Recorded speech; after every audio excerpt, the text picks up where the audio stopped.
In a widely circulated image last week, we saw Israeli Prime Minister Benjamin Netanyahu in New York at the UN General Assembly session. He was sitting in a room holding a phone pressed to his ear, surrounded by his delegation. This is reportedly the moment he greenlit an airstrike on Beirut that killed Hezbollah leader Hassan Nasrallah. We've degraded Hezbollah's capabilities. We took out thousands of terrorists, including Nasrallah himself, and Nasrallah's replacement, and the replacement of his replacement. Today, Hezbollah is weaker than it's been for many, many years. It also may have been the pivotal moment that Israel's war with Hezbollah changed. Since then, Israel has expanded its air campaign in Lebanon, conducting a ground invasion into the country's south. Hezbollah has launched a series of rocket attacks towards Israel, which Israel often says are intercepted. At the same time, it has struck Yemen and Syria, while the atrocities in Gaza are ever worsening, as Israel completely devastates the strip's isolated north with plans to turn it into a military zone and force 300,000 Palestinians to leave. But the other major escalation was Iran, directly targeting Israel with ballistic missiles for the second time since April. Now, Israel has vowed to strike back. But when and how? The international community had warned time and time again against allowing the war in Gaza to escalate. Hezbollah's rocket attacks have mostly been an inconvenience to Israel rather than a real threat.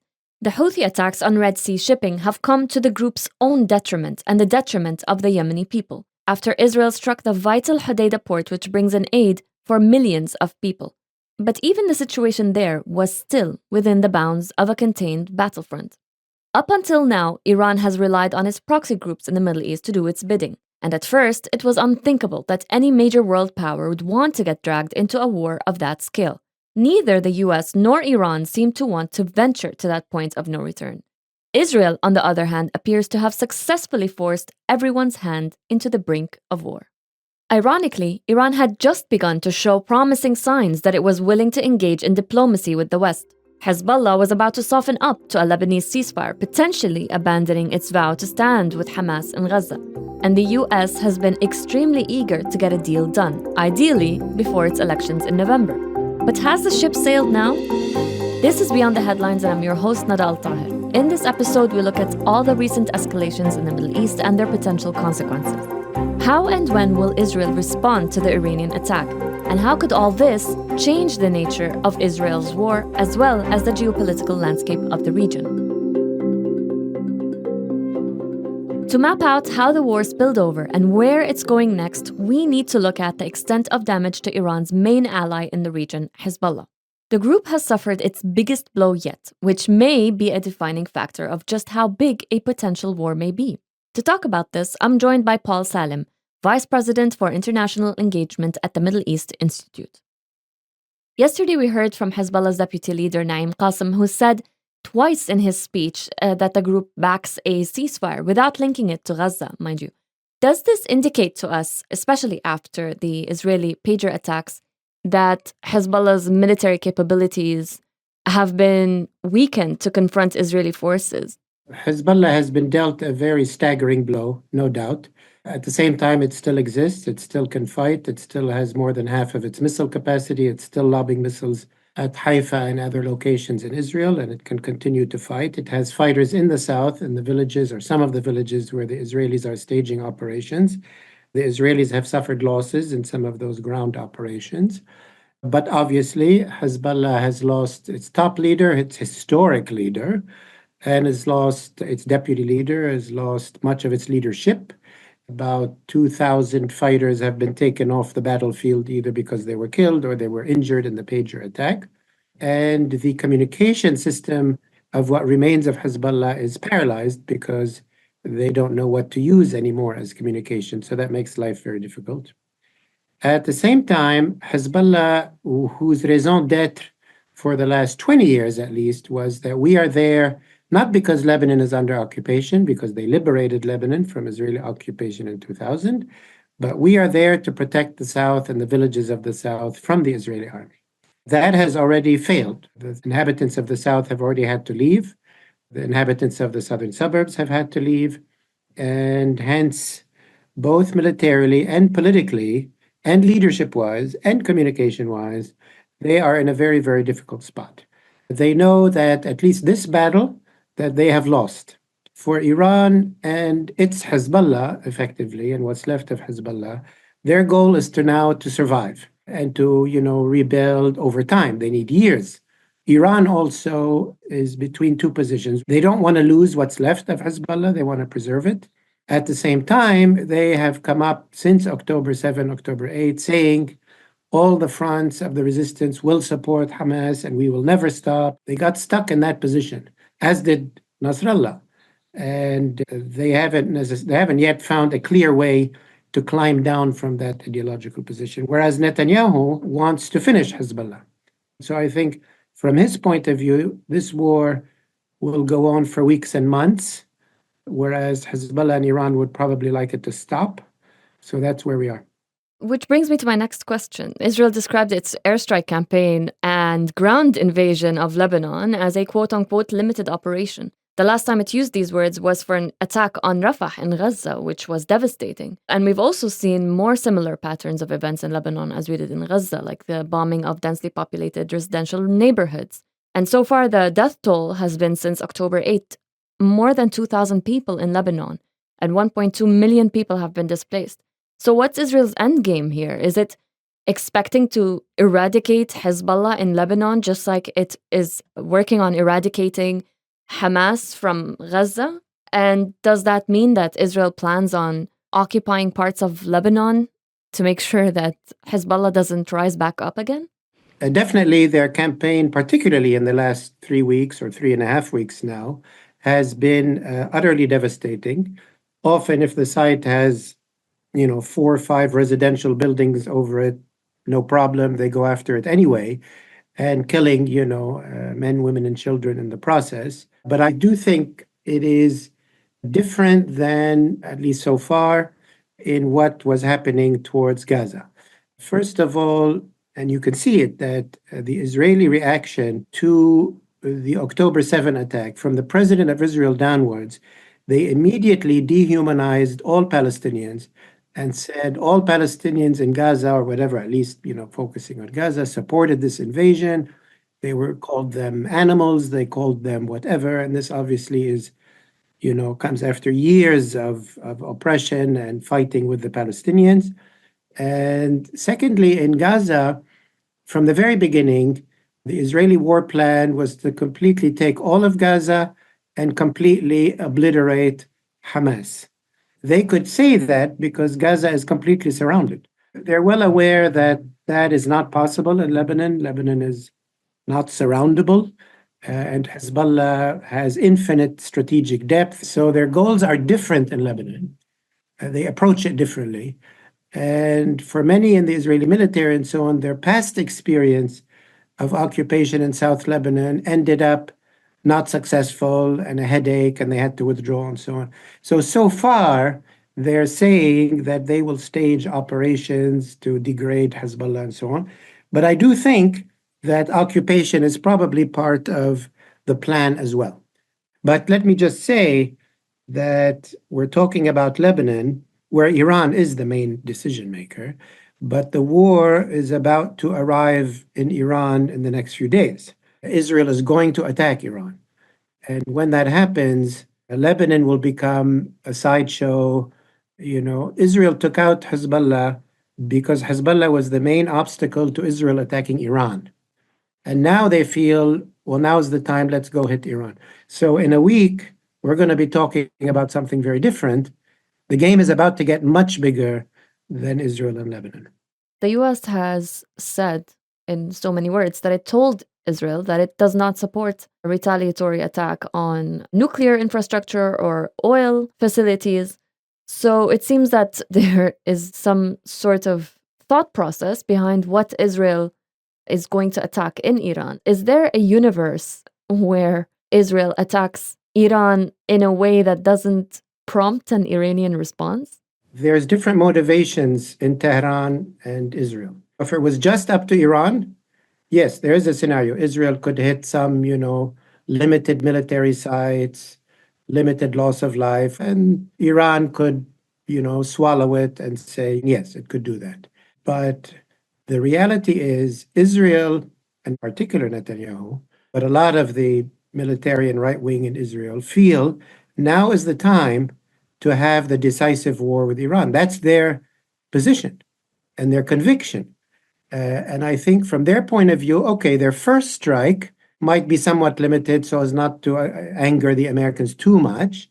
But their motive is to go to the second strike and the third strike, and eventually to go after Iran's nuclear program, or for Iran to be so shaken that it gives major concessions. Israel is in that frame of mind. They are not escalating to de-escalate. They are escalating to escalate.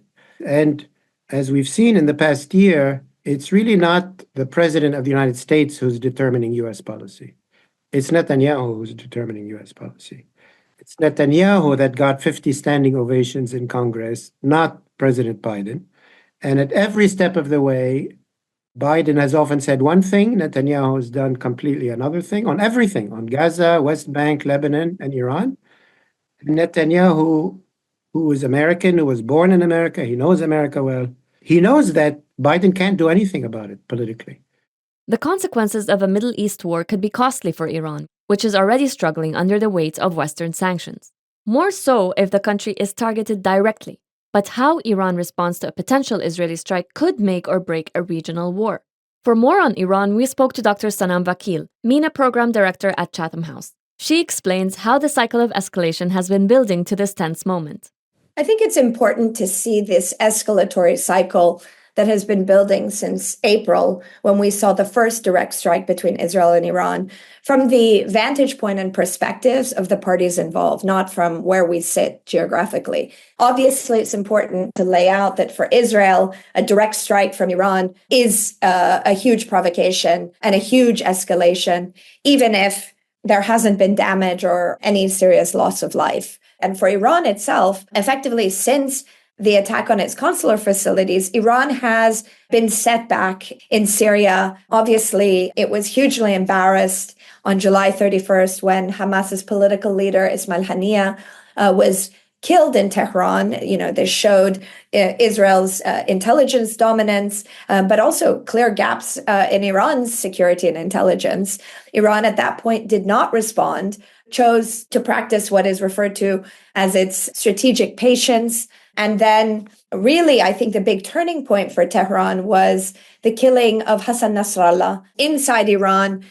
Clearly the Islamic Republic is not monolithic or homogenous. There was a debate on how to respond, and those seeking to push back and retaliate and draw some clear red lines won the argument. And the October 1st strike was a surprise to many and an effort by Iran to defend its position in the region, to show the axis of resistance that indeed Iran still has skin in the game because Iran hasn't been militarily engaged. But finally, of course, it was a weak and feeble effort at trying to restore deterrence. And so here we are again in this critical moment where Israel is certainly going to respond. But what would the scale of Israel's response be? And what is the likelihood that it might target Iranian oil fields or nuclear facilities?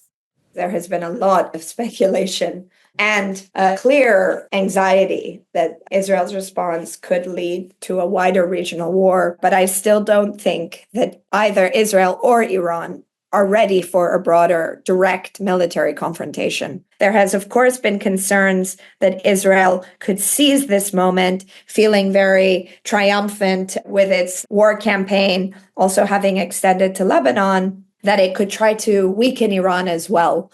But Iran, we have to remember, is a big country with diverse demography, topography, geography. The effort to weaken Iran will be much harder for Israel to achieve on its own. And there are clear divisions that have emerged between Washington and Tel Aviv over the past few weeks. We can sort of criticize the Biden administration for maybe not enforcing more muscular efforts at restraining Israel, but they have made it clear that a strike on Iran's nuclear program is not something that they would support. And I would be surprised if Israel took that route by itself, really for two reasons. First of all, obviously, Iran's nuclear program is very advanced since the US withdrew from the Iran nuclear program in 2018. And There's real thinking that a strike on Iran's program could, in fact, provoke Iran to advance its program further, if not weaponize its program. But, secondly, and more practically, clearly, Iran's nuclear program is not sitting out in the open anymore. And I think, Iranian system has, of course, moved much of that program underground and many layers underground. So conducting an operation of that scale, I think, would be hard to have serious impact. There's a debate on hitting Iranian infrastructure and economic targets, particularly oil infrastructure. And here, too, I'm a bit dubious.